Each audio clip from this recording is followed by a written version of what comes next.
नमस्कार, मैं डॉक्टर हर्षवर्धन पुरी।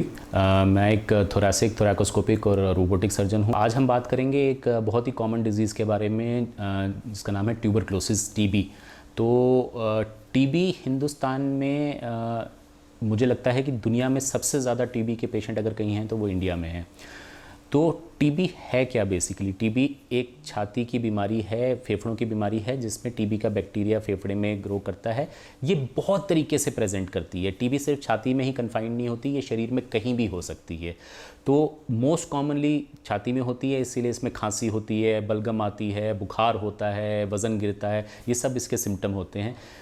पुराने ज़माने में क्या होता था, जैसे ही ये सिम्टम स्टार्ट होते थे और एक्सरे में कोई गांठ दिखती थी, लोग टीबी की दवाई स्टार्ट कर देते थे। पर अब ऐसा नहीं होता। हमें प्रूव करना पड़ता है कि टीबी का एग्जैक्ट डायग्नोसिस बने।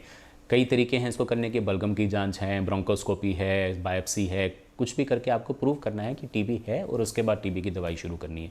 पर मैं यहाँ बताना चाहूँगा आपको कि टीबी का इलाज सिर्फ टीबी की दवाई नहीं होता है। जो लोग सिर्फ टीबी होने पे टीबी की दवाई खाते रहते हैं, वो कई महीनों, कई सालों तक ठीक नहीं होते। और ऐसा कई बार मैंने अपने पेशेंट्स में देखा है।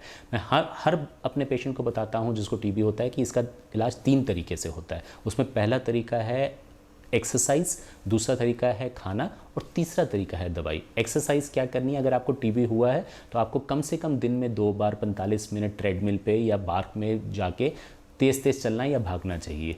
एक्सरसाइज करने से आपकी लंग कैपेसिटी बढ़ेगी और आप टीबी से फाइट कर पाएंगे। दूसरी चीज़ है अच्छा खाना। अच्छा खाना में अच्छे प्रोटीन्स, अंडे, मीट, मुर्गा, नहीं तो सोयाबीन, दालें, ये सब की मात्रा आपको काफ़ी बढ़ानी पड़ेगी। अगर आपका 2 से 3 किलो वज़न बढ़ेगा तो टीबी के दौरान वो बेहतर चीज़ है।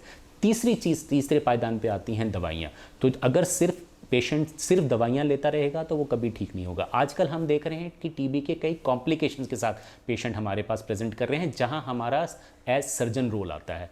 टीबी के कॉम्प्लिकेशंस क्या होते हैं? एम्पाइमा, जिसमें छाती में पस पड़ जाती है, एस्परजिलोमा, फंगस का फेफड़े में बॉल बन जाता है, या फिर ब्रोंकेक्टेसिस, पूरा का पूरा एक लोब जो है, एक लंग का एक लोब है, वो पूरा का पूरा ख़राब हो जाता है टीबी की वजह से।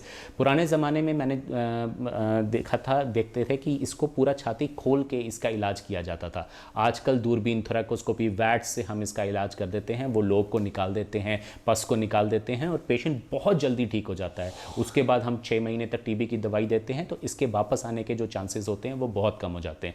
तो जब भी ऐसा कोई कॉम्प्लिकेशन आपको हो, अगर आप उसके मरीज़ हैं, तो अपने सर्जन से जाके मिलिए, वो आपकी बहुत अच्छी मदद कर पाएगा। और याद रखिएगा, टीबी का इलाज हमेशा एक्सरसाइज, खाने और दवाई से होता है। Thank you.